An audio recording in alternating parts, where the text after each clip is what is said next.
How you going, guys? Stephen here from HobbyKing with a product profile for the Avios Grand Tundra. We're going to put it together, run through all the specs. Let's get to the studio. Here it is, guys. The Grand Tundra is on the bench. We're going to unbox it. We'll go through all the contents, we'll lay it out, and then we'll continue with the build.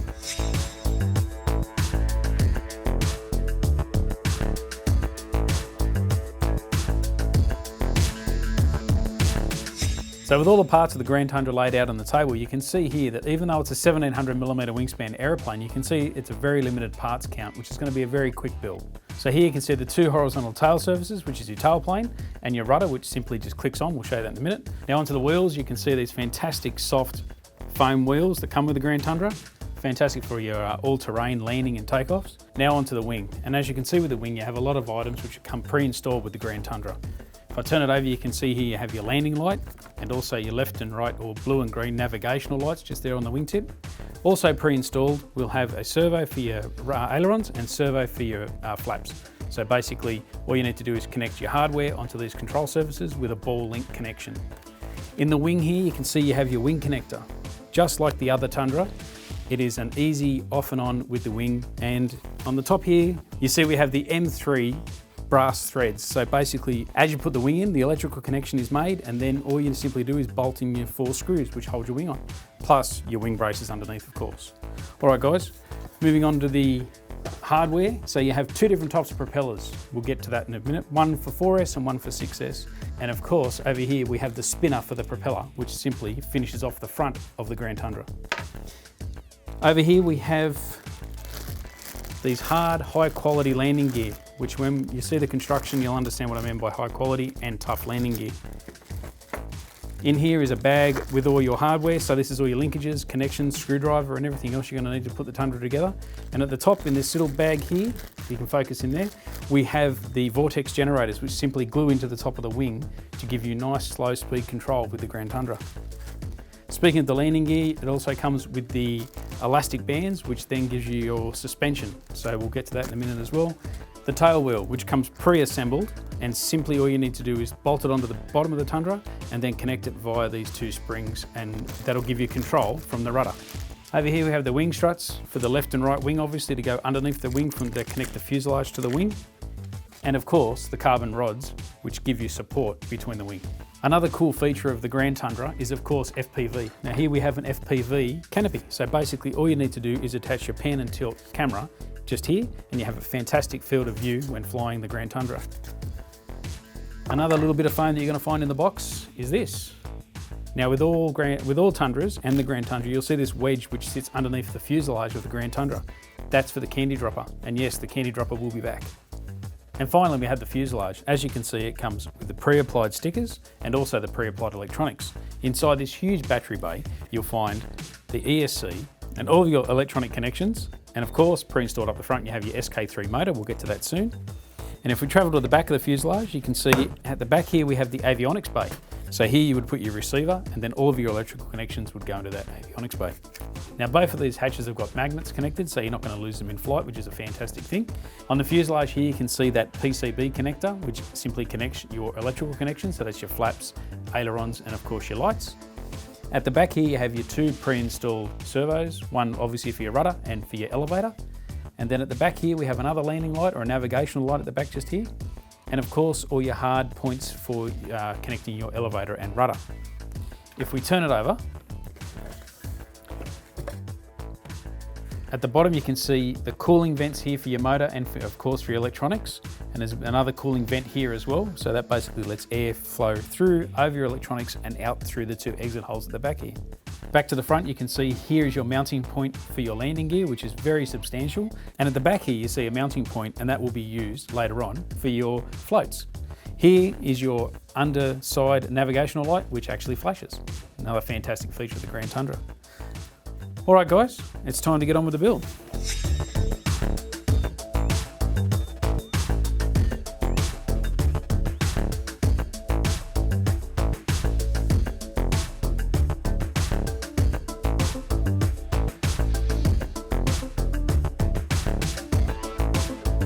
So guys, as you can see, the landing gear has now been pre-assembled a little bit, and you can see we've used 2 M3 by 10mm screws on the back of the actual landing gear, and on the front we've got one M3 by 10mm screw, and the other one is an M3 by 14mm screw, which is the front on the outer side.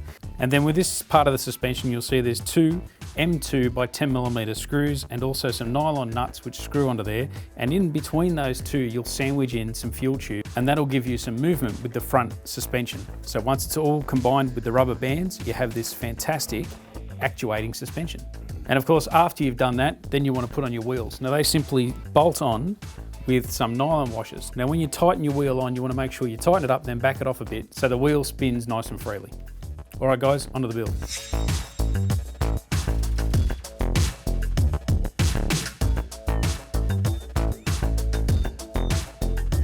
So guys, when you install the back rudder on the Grand Tundra, just make sure that you have a little piece at the back here which slides into a slot, and then up here you have a 2.3 by 10mm screw which screws into the back of the rudder. If you do that screw up too tight, basically you're going to have less control in your rudder. You want that to be just tight enough so it doesn't obviously fall out. And on top of that, we'll have the tail wheel, which basically slots and screws in over the top of that first screw to hold all of the rudder in. And then you would just simply screw in your tail wheel and then connect these two here with the springs to give you control of your tail wheel. And if I take the tail wheel away, you can see that there's two holes here and this little slot here. Now this is going to be for the water rudder when you're flying off water. All right guys, on with the build.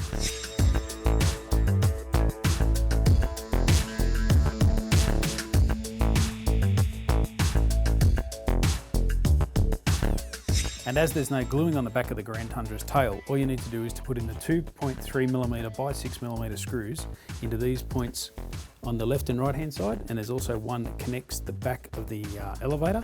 Then you've got your two stabilizers which simply just screw in as well, and they fit in just there. Perfect. We'll screw it in and we'll get on with the build.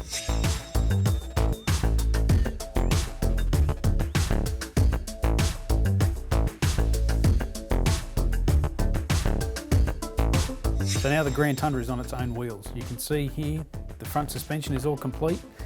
The back tail is all bolted on. We have our connections for our servos onto our flying surfaces, all connected. And all we need to do is to push in the wing, bolt it on, put on our struts, and then we'll set it up with all the electronics and we're ready to fly, nearly.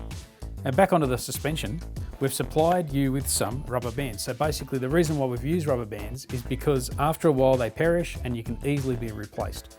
Now, depending upon what surface you're going to fly off and depending on your flying styles, it's going to be dependent upon how tight you have your suspension. So if you're running on like soft terrain or grass or that sort of stuff, you want there to be a lot of flexibility with the landing.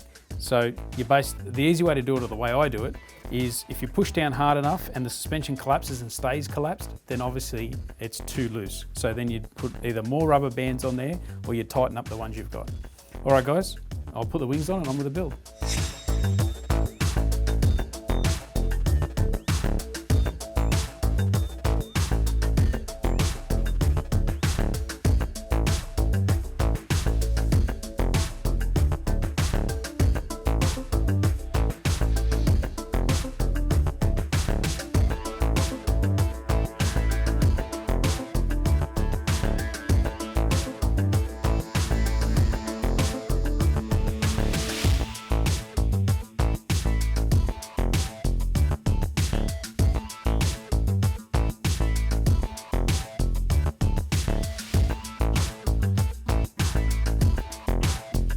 So guys, the Grand Tundra is nearly finished. Everything's been built, all the servos have been centered. So all we need to do now is set it up to our transmitter and receiver.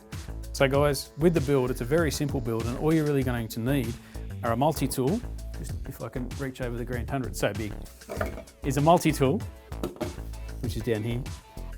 So a screwdriver and a hex head, and a knife, obviously to open up all the packages, a servo tester to test all your servos, and of course, some U-hook glue or some CA glue to connect all of your vortex generators, which are in this bag, which I haven't done yet, which I will do in a second. We'll get it all set up to flight and we'll be back in a couple of minutes.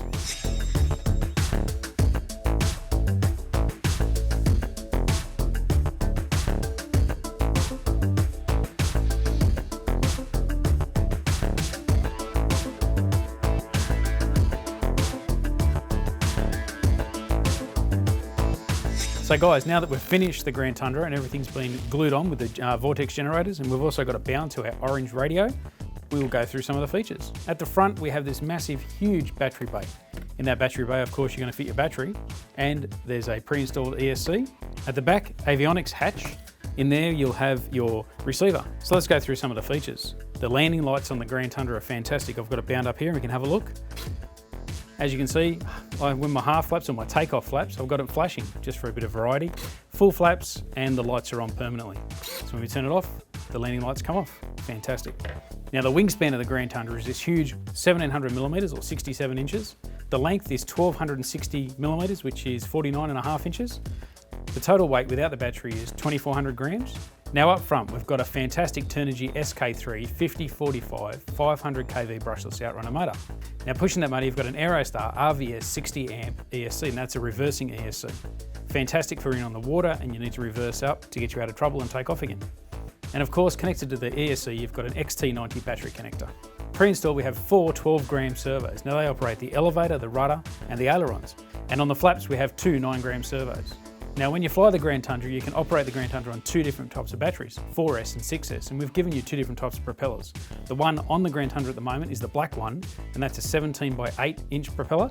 And the white one here, which is for 6S, and that's a 16 by 8 propeller. You simply swap that over with your battery and you're ready to go. Now, speaking of batteries, the best size batteries that we recommend is a 2700 to a 5000 milliamp battery on a 4S and a 2700 to a 4000 milliamp battery on 6S. So guys, that completes the build of the Grand Tundra. Now remember, you'll find the manual for the Grand Tundra on the Files tab on the web listing. So let's get this big thing in the air. All right, so let's take the Grand Tundra up for a massive fly because it's huge.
So guys, a fantastic option with the Avios Grand Tundra is the floats for you guys that want to fly off water.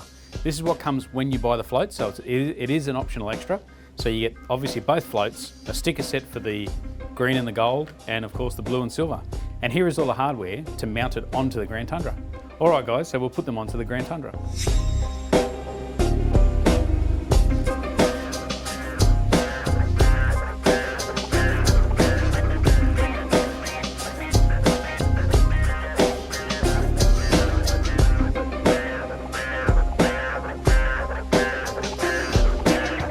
So you can see the floats are now installed, and it's as simple as removing the 8 screws that screw on the bottom of the undercarriage at the front, and the 2 screws that hold on the back tail wheel, plus the 2 springs that are located onto the rudder. So you plug in the water runner and then screw it up with 2 screws, and then you have 4 screws under here to hold onto the bottom of the fuselage. And you use the 4 screws to screw on the front part of the floats. Then finally you would use your 8 retaining screws, just like the Mini Tundra, to hold the floats on to the arms for the floats. All right guys, we'll take it for a fly off water.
So guys, that's the Grand Tundra from Avios, a fantastic flying plane off rough terrain and of course off water.